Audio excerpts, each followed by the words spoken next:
Before we get into the video, I just want to apologize if the sound is a bit off. I'm in my living room. I got fans running. We're in the middle of painting. Not the ideal setup just yet. Still moving into my new place. But this patch is too big to not cover. We've been waiting for this. I've been waiting for this for quite some time, and it actually came out a little bit sooner than expected. I was expecting to at least see another week or two because it has to go through PlayStation and Xbox certification, which takes up to 2 weeks. And the last time I made one of these was, I want to say, 3 weeks ago. So yeah, good on the developers for pushing out some of these changes so quickly. So patch 1.3, big patch. I just took a quick glimpse through things and I saw a few things that I was like, okay, this might actually fix the game. So for anyone that bought the game is a little bit frustrated by some of the bugs, I think this is going to hopefully address a large handful of issues. But as they state in here, they are continuing to work on deeper balancing improvements and bug fixes for the game, and you can continue to report issues that you come across. So we're not quite there, but 1.3 definitely takes us a lot closer. So let's get right on into it. PC stability fixed several issues occurring crashes, and like this is, I mean, you can take a look for this yourself. We don't have to go through each of the bullet points, but there's 6 major different crashes that probably you've seen play in the game, and just reducing crashes period is massive. So that one speaks for itself. Performance, improved agent rendering performance, improved performance on DX11 settings. Now for me, I felt the game actually had a very solid performance, as we did from our Impossify Everything series. I had like 8,000 guests in every ride and shop in the park, and I was still getting above 30 to 40 FPS. So Unreal Engine doing its job, being an absolute champion, but hey, you can continue to improve performance, and that doesn't harm anything at all. So absolutely love to see that there. Save and load. Fix additional instances of staff and visitor agents getting stuck on loading a game save. They did address this in the 1.2 patch, and I did say to you guys, like, my playthrough was already pre-recorded before 1.2, so if there were any major bugs with the AI getting stuck, it probably would be resolved by then. And it seems like they didn't catch them all, because there's still agents, visitor agents, and staff getting stuck. So it wasn't quite fixed in the 1.2 patch, which is good to know, because you would have been playing the game thinking that that issue was resolved. But now between 1.2 and 1.3, it should hopefully stop the AI from completely Thanos snapping, is what I called it. Fix an issue where the objective achieve the goal before Hemlock buys any island does not update on loading a game during milestone 2. Duel at the beaches. I think I heard people in the comments talking about this, not getting stuck on the objective here. So good to see that. Fix shops getting impossified on loading a save game where the shop impossification wasn't aborted. Fix the possibility to postpone a bankruptcy by saving and loading. That actually sounds like a good feature more than a bug. I'm about to go bankrupt. Quickly save it and load it.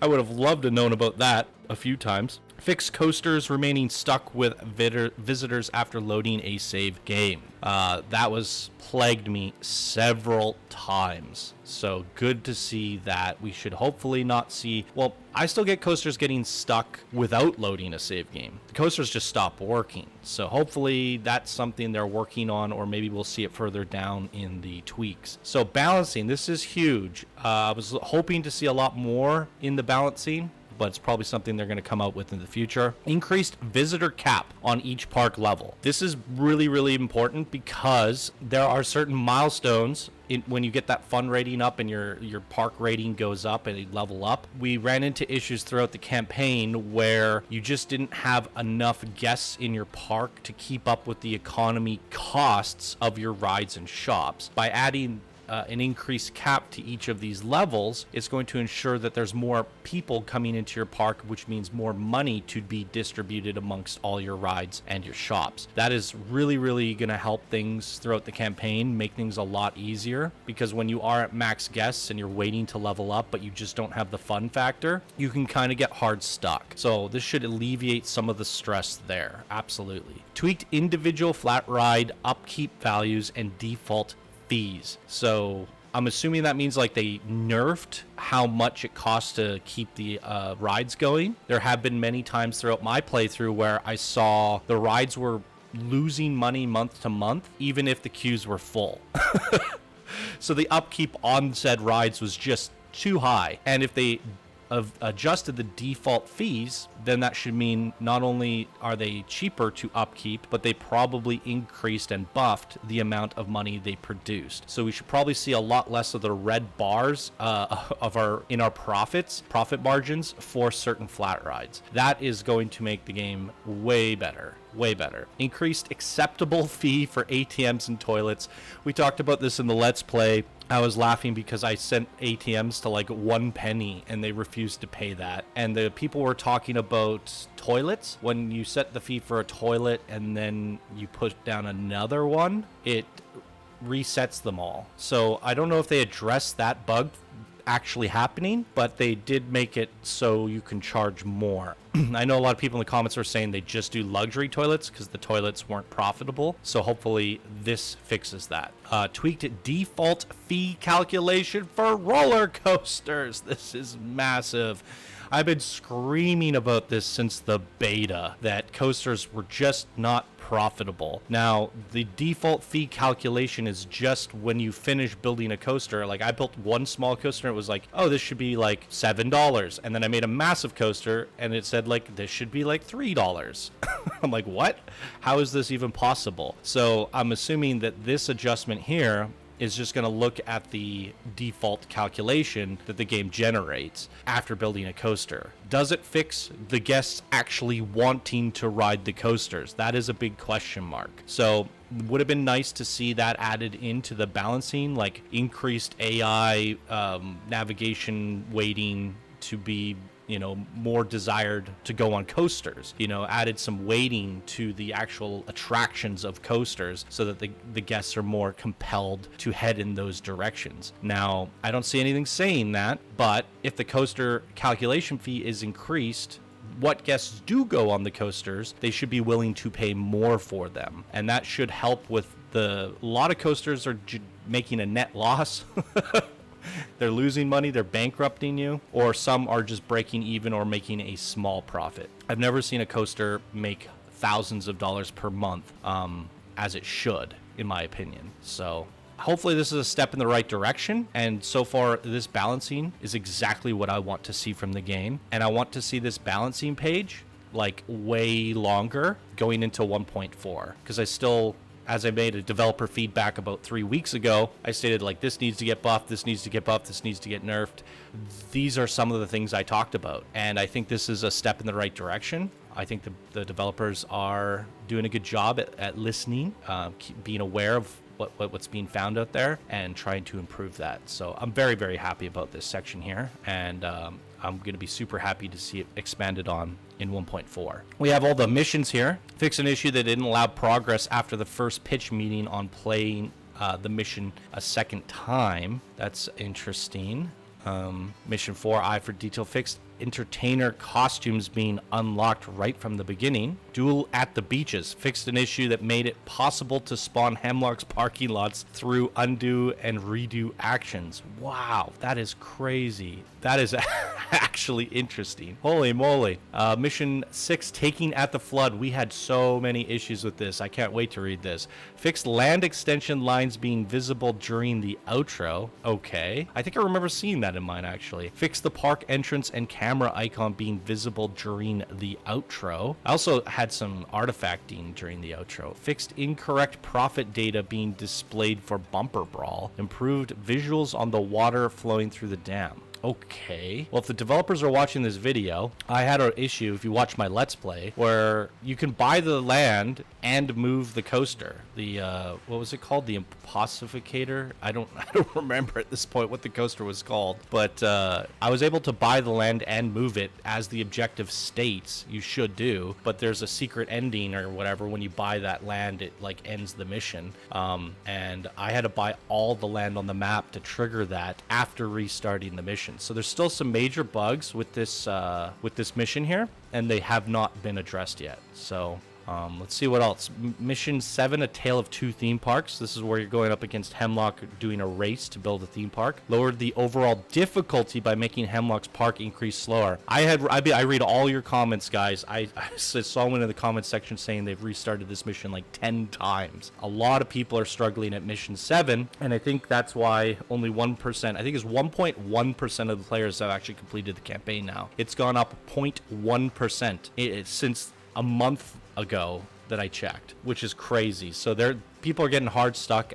Seems to be one of the hardest ones. Oddly enough, I got through this one quite easily. I think we beat this mission in an hour and a half on the Let's Play, or an hour and 20 minutes. I'm not entirely sure, but I got lucky. I made a super compact park and just beat it. I did fail it once though, so it was an hour and 20 minutes with one fail. But yeah, this seems like a difficult mission for many people. Scaled up the detection area for the cannon module challenge. Fixed an issue that caused the construction costs of some flat rides being overpriced during the placement in certain areas of the map. I actually saw that one on Mission 4 because of all the supports. Mission 8, On Top of the World. Whew. This one was tough. I'd like to see more than 2 bullet points here. Milestone 4 reward, free lab expansion, is now available to unlock. I don't know what that means. Fix shop impossification not getting destroyed by constructed parking lots.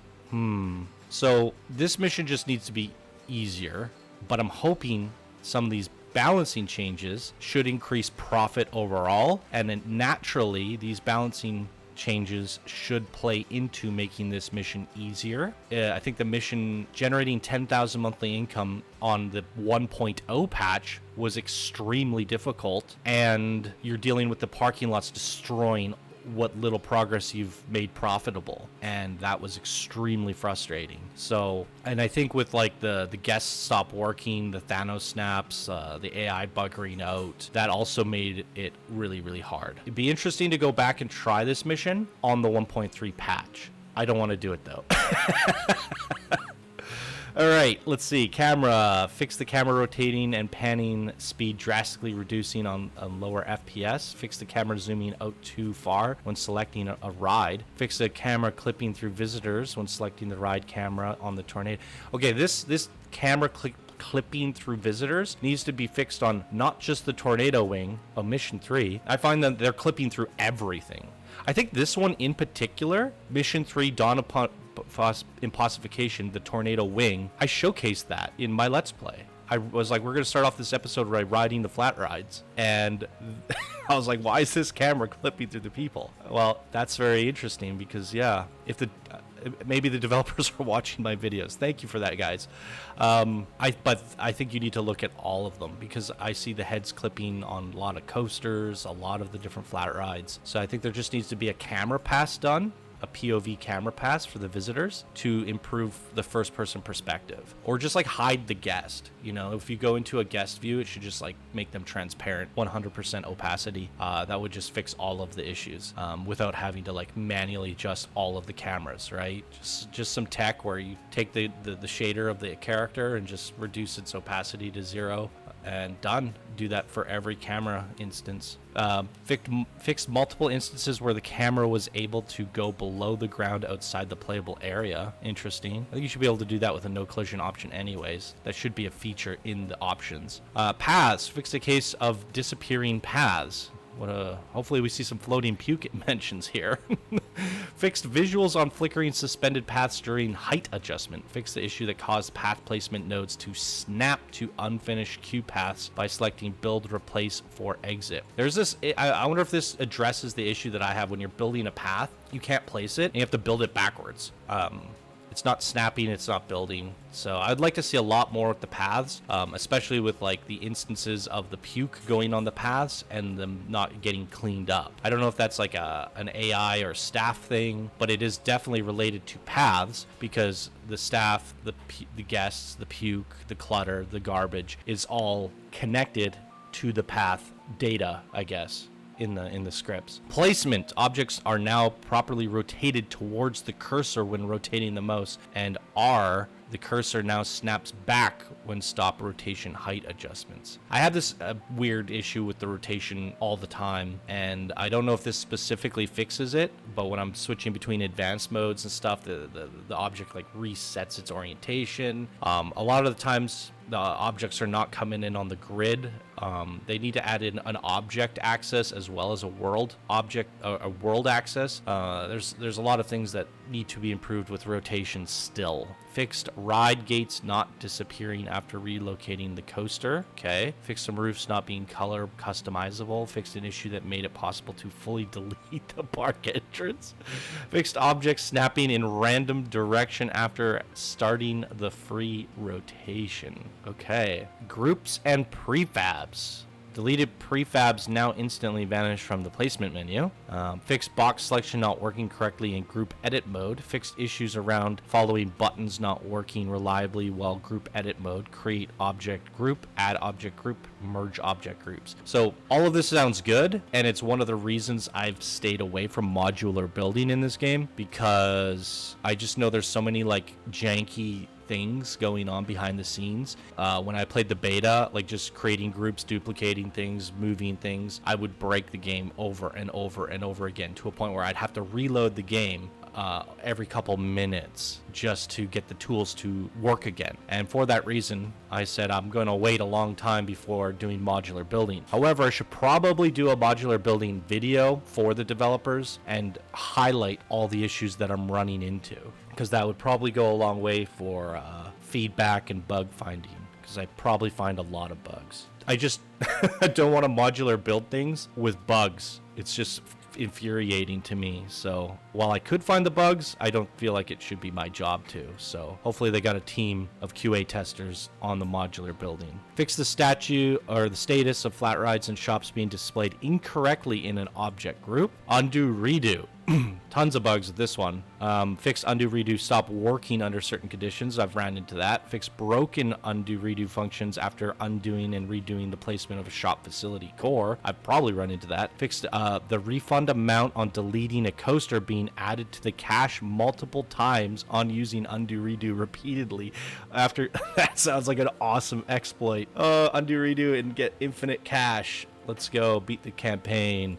Wish I knew about that one. Fixed upkeep values decreasing when performing undo redo on coasters with modules. Upkeep values decreasing. That means they would get cheaper and cheaper and cheaper. Huh. That's actually like another good exploit.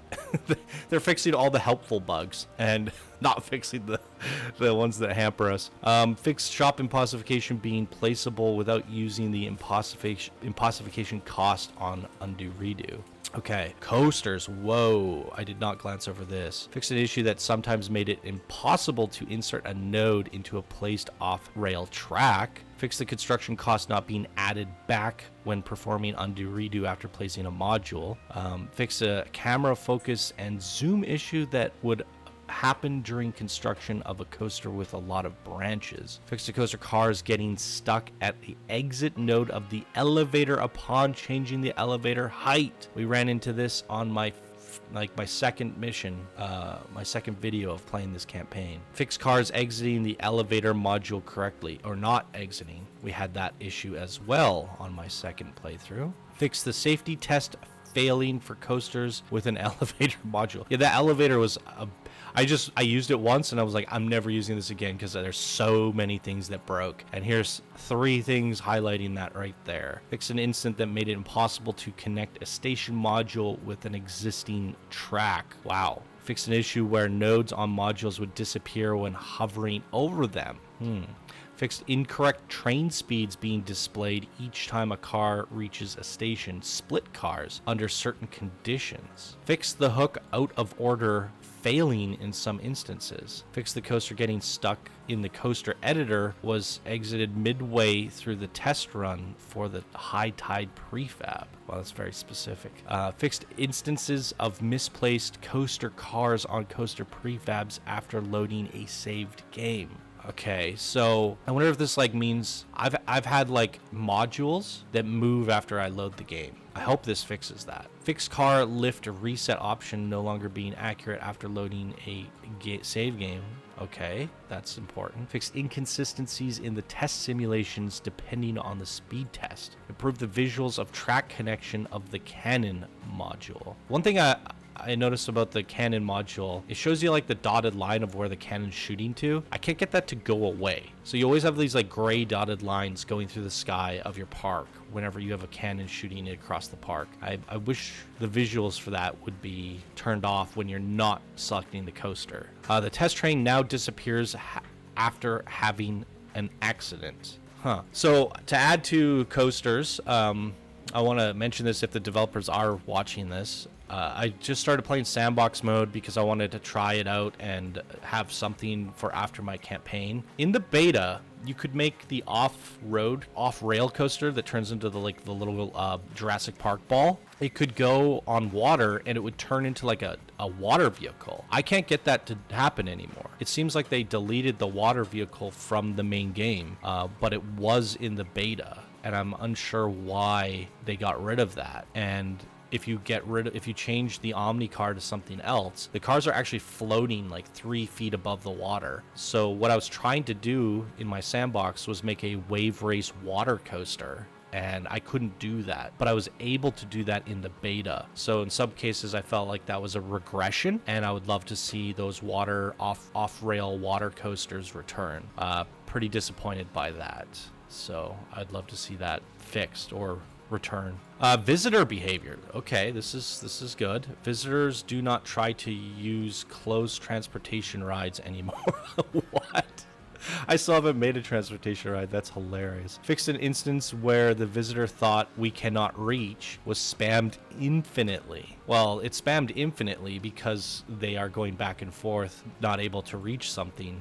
The AI is jamming, and there's a bigger issue here that needs to be fixed, not just quieting their spam.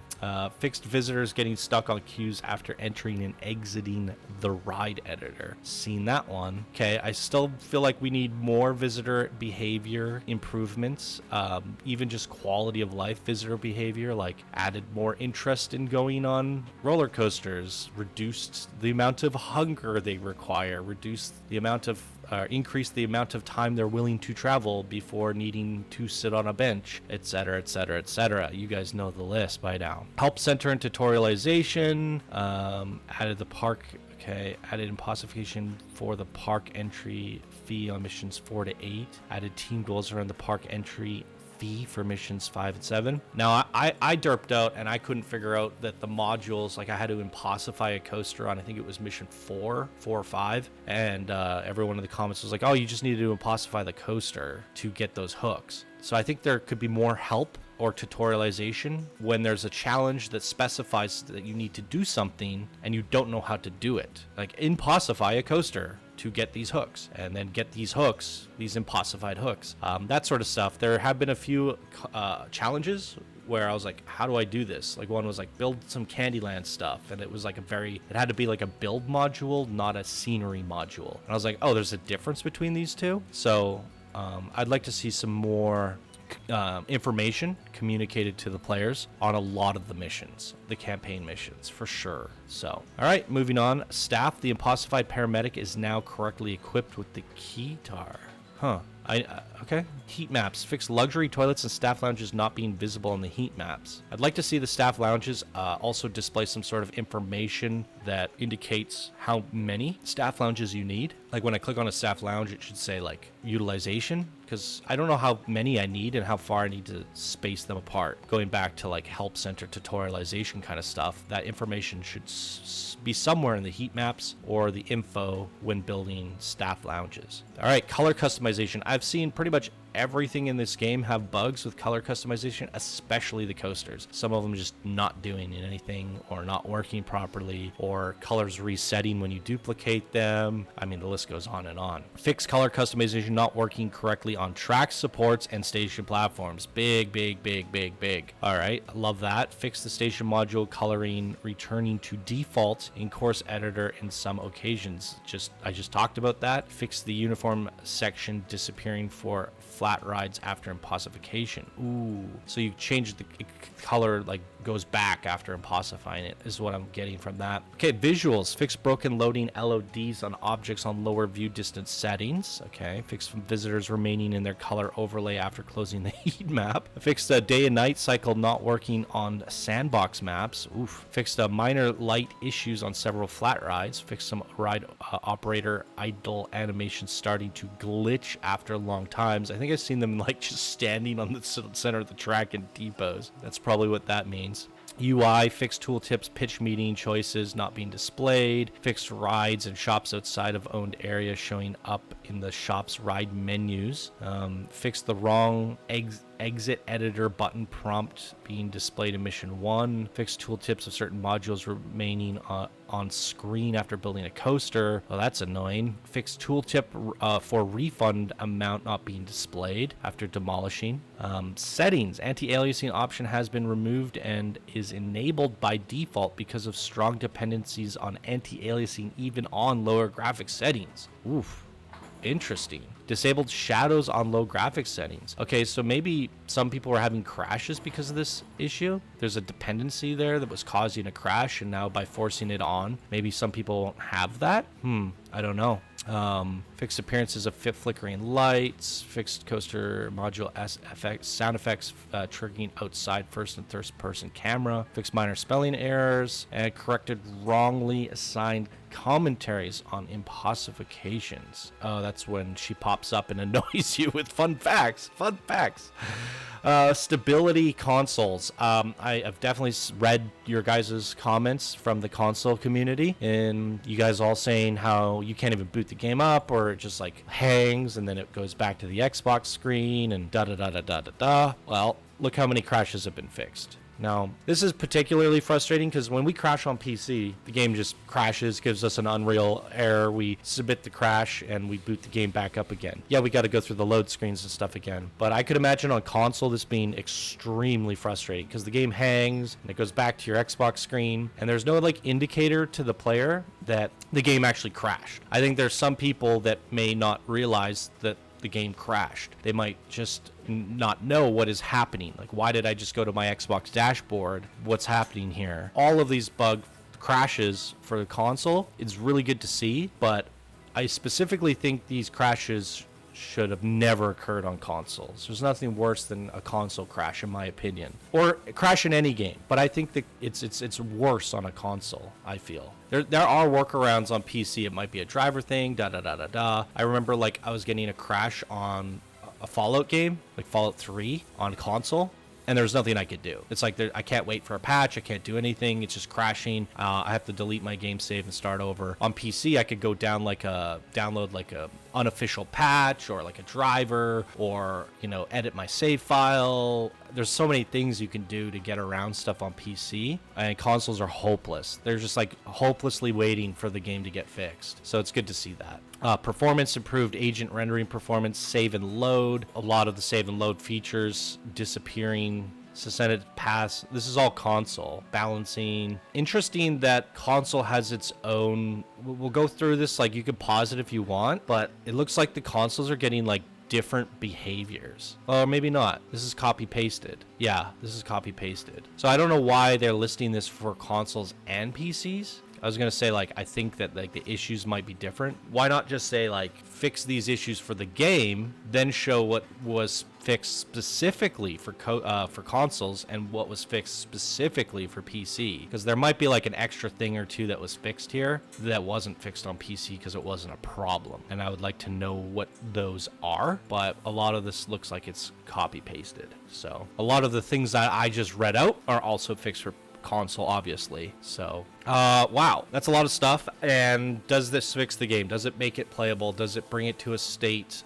that we can get excited about it? I said my 1.2 patch update video that I thought 1.3 was going to be the one, and seeing here the stability, the save load instances, the Thanos snaps, the balancing improvements, I do think this is a step in the right direction, but I was kind of expecting more. Now, based off of the release rate cadence of the developers, I was expecting 1.3 to be like 2-3 weeks from now. from the time of this video. I was expecting to wait like a month and a half between these patches. So while I was expecting more from 1.3, I was also expecting it to come out around the time that we're probably going to get a 1.4. So they're fixing these things rapidly, but in smaller bite-sized chunks, which is probably the smarter route, because anyone that is currently playing the game is going to have all these fixes now. It makes the week-by-week gameplay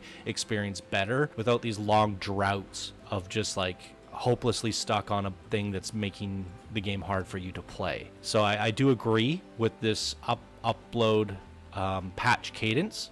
And while I'm not completely satisfied by what I see here, I probably will feel 1.4 should address what I wanted 1.3 to address. And we can probably expect to see that in 2-3 weeks based off of how quickly 1.3 came out. Well, with all that being said, I really think the developers need to focus on balancing to make the game more fun. How much fun is generated, how much amazement is generated, how much profit is generated. Because while sandbox mode is fun for a lot of people, I personally like to make the money as I go and build as I go. But then the game self implodes, you get into the negative and you expand like 10 feet and everything just collapses on itself. So AI waiting, AI visitors should be more attracted to coasters over flat rides. A newly impossified flat ride should draw in and continuously draw in guests. And depending on how many guests are in your park, the queues should be full. And I'm not seeing full queues in parks that have the complaint that there are not enough rides in this park. So, you have instances where you don't have enough rides in your park, yet none of the queues are full. And by adding more rides, you now bankrupt yourself because all the queues are now empty. That's a big balancing issue. So I'd love to see a balancing patch that goes on and on and on and on and on. And, I think it's better to release a balancing patch that makes the game slightly too easy than to overshoot it, because most people want to play this game for fun, and I think a lot of the systems are rather punishing right now or not working correctly. So I just like to see them go in and tune a bunch of the dials and see from there. If it's too much and parks are way too profitable, you can just dial it down a little bit later. That's how I would approach it, because it's better that people are now making profitable, fun parks and playing the game than continuously going bankrupt and quitting the game. Right? So that's my hot take on it. Obviously, there's a lot of issues with these missions in between 1.2 and 1.3. A lot of the issues that I ran into in my campaign have not been addressed yet. And they have addressed many issues with all these campaign missions between these two patches, and it's still not enough. So the campaign is still going to be frustrating and challenging for the wrong reasons. So I think it's a step in the right direction overall. I would love to see the puke thing being addressed with the paths. The floating puke and the janitors not cleaning the puke is a big culprit to failing missions and just not having a clean park. That needs to be in 1.4 for me. So I don't think 1.3 is the one, and I'm now repeating myself from what I said in 1.2 that I hope the next one is the one that brings the game around. That is my overall conclusion. My thoughts on this patch is that we're not there yet. And I am happy with all of these changes. But a lot of us would have been happy that the game released at 1.3 or higher. So we're getting there, and I'll keep you guys updated for 1.4. And I think overall, the stability, the save load, and the balance should definitely make the campaign more fun. And it definitely will be less frustrating than what you guys experienced in my Let's Play. And I do think it's good enough. It's at a point where it's good enough, where you can have a playable experience. I can't say for certain, though. I have not tested this for myself. There might be new issues that crop up or whatever, but I have a feeling that if I were to go replay the campaign in the 1.3 patch, I will have a much smoother and fun experience than I did on 1.0. So that is good. If you have the game in your library and you've been holding off, or you've been waiting to buy it on a sale, we're getting to a point where it's good. That's my final thoughts, guys, and I just wanted to make this video. Sorry if the audio is a little bit off, but it's pretty important to cover this as it just came out. Yeah, I'll see you guys all in the next one. Hope you have a wonderful day. Bye now.